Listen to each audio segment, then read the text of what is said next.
Did you grow up in a household where you felt like you had to walk on eggshells, manage your mother's moods, and feel responsible for her happiness? That's often a classic dynamic when a parent is emotionally immature or toxic. And this will wire your subconscious mind as an adult to essentially equate love with tension so that calm often feels boring for you and chaos feels familiar instead. So in today's video, I'm going to break down 10 signs that you were raised by an emotionally immature or toxic mother. We're going to talk about what this means and most importantly, how to actually heal. If you're new to this channel, hello and welcome. My name is Gibson. I'm the founder of the Personal Development School and Gibson Integrated Attachment Theory. And I've been working in this field of relationships, both in private practice and in our online programs for coming up to 15 years of working with people. So I'm really excited you're here. I love to share about this stuff. I mean, this has been such a rewarding journey for me.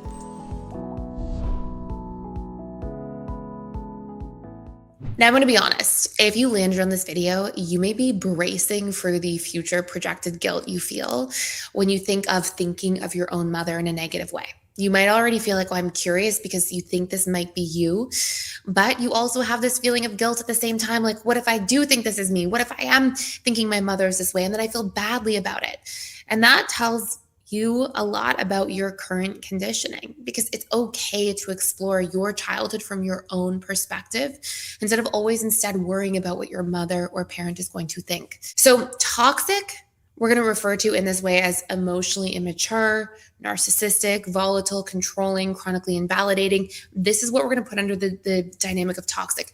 Unhealthy can be a thing too. Like you can have a parent who's emotionally unavailable, for example. Maybe they're withdrawn or dismissive, or they're very busy all the time. And we can call that unhealthy. But in this video, we're talking about toxic. Okay. So let's go through 10 major signs that you were raised by a toxic mother.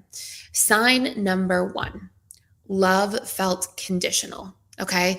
If you feel like action or love or care only seemed to show up when you performed well, stayed agreeable, looked a certain way, or fit the mold of what she expected from you so that you could meet her needs, then this is already something where you weren't getting loved in a holistically healthy way. You may see as an adult that one of the sort of signposts of this is that you may feel that you constantly need to people please or achieve in order to feel worthy at all. Sign number 2, you may have felt extremely responsible for your own mother's emotions. You may have constantly scanned her tone, her mood, anticipated her micro expressions or body language or tone of voice, and constantly felt like you had to adjust yourself in order to keep the peace.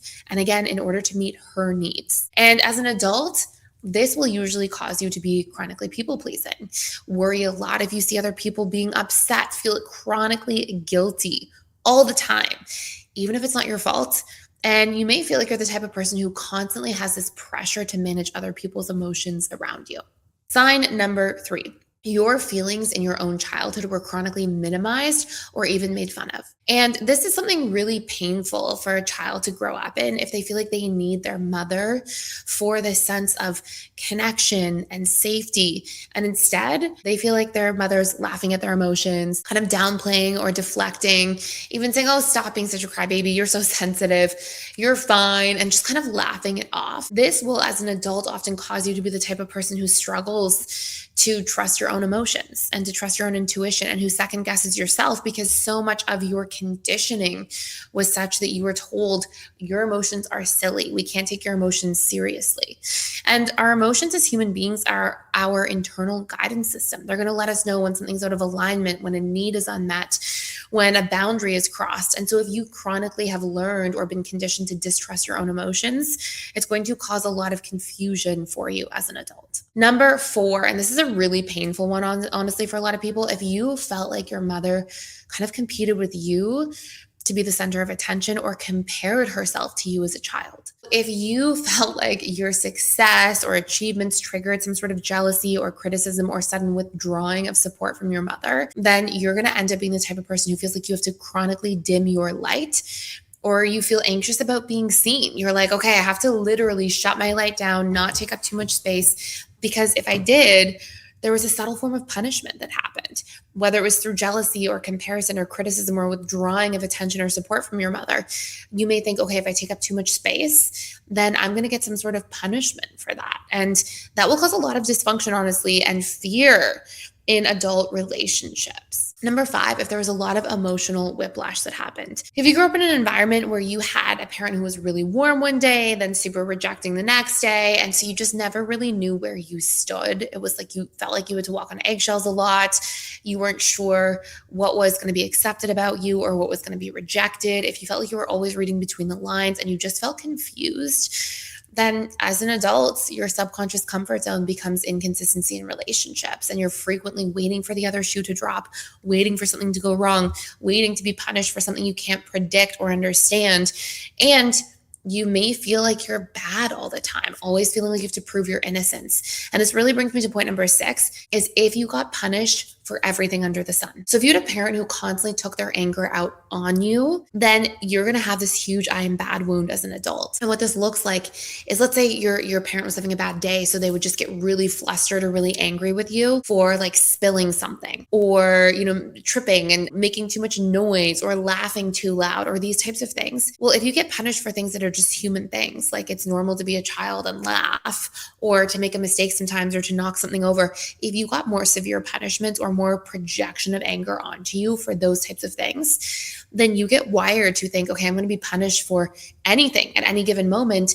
And so you're constantly feeling as an adult like you have to over-explain yourself and prove your innocence. And like, oh, I have to explain my intentions behind everything so that I'm understood and people don't think I'm a bad person. Even though consciously you'll know you're not a bad person, but subconsciously you're perceiving or fearing that everybody else might think you are. So you always have to prove your innocence. Really common theme that often comes from this kind of dynamic in childhood.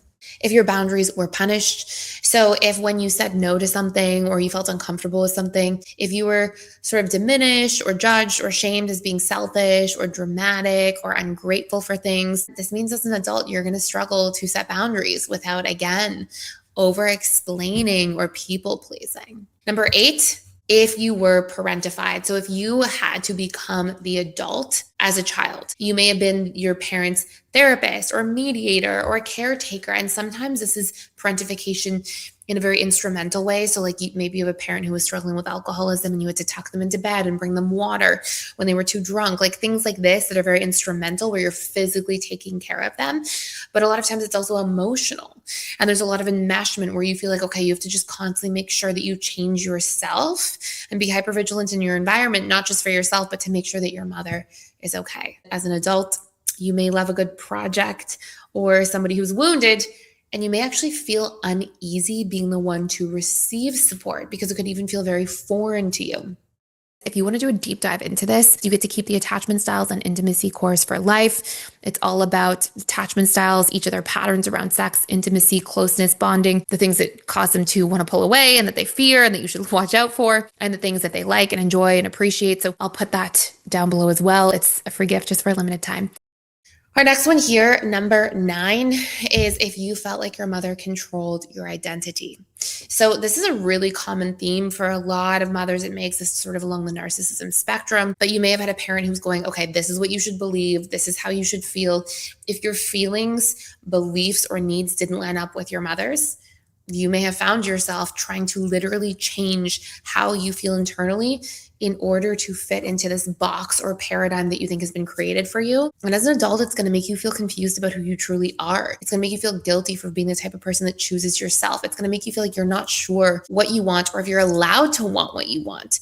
And that will feel very confusing. And number 10, if you feel like your relationship to your mother was run by obligation and fear. If you constantly felt trapped, if you constantly felt guilted for how your mother did things, or you felt like there were silent treatments or threats of abandonment or these big health scares or emotional blackmail, and these things were manipulated around you to cause you to feel like, okay, am I in a position where I should worry? Should I caretake? Is everything going to be okay? If you felt like you had to always be on eggshells just to figure out how you should be behaving or whether or not this person was going to be okay, and if you were always on high alert, worrying about the punishment or the consequences of doing your own thing or having time with your friends or wanting to have space away from your home, if that was met with so much guilting and shaming, then obviously this is a big sign that you may have had a toxic mother. So some really big things that you can start by practicing doing is number one, you need to learn what your needs are as a person. Okay. You need to look for like, what do I need as a person and in relationships from other people? Like in an ideal relationship,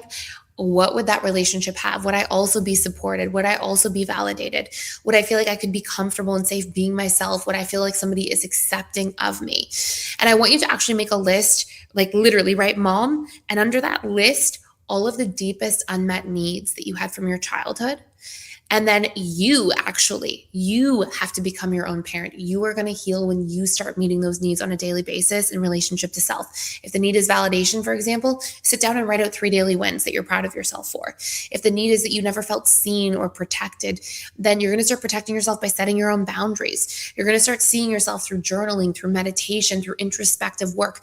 I want you to literally look at the deepest unmet needs and start meeting them on a regular basis. The second thing I want you to do is to practice on a regular basis setting small boundaries. So noticing like, what are my boundaries? And even auditing, like, what are my boundaries around career or around, the financial area of my life, or in friendships or family relationships or romantic relationships? Where do I say yes to things that are actually a no for me? And how can I instead start showing up and communicating my no's in a truthful, authentic way so that you are bringing your full, true self into the relationships around you? And as you start doing these two things, meeting your own needs, setting boundaries, these are going to be two really powerful things that start moving the needle in your healing process and journey. I hope this is helpful for you. Thank you so much for watching. If you enjoyed this video today, please like, share, subscribe to this channel. I put daily videos up here about healing from your childhood experiences, rewiring your subconscious mind, and really healing deeply internally in the relationship to yourself first.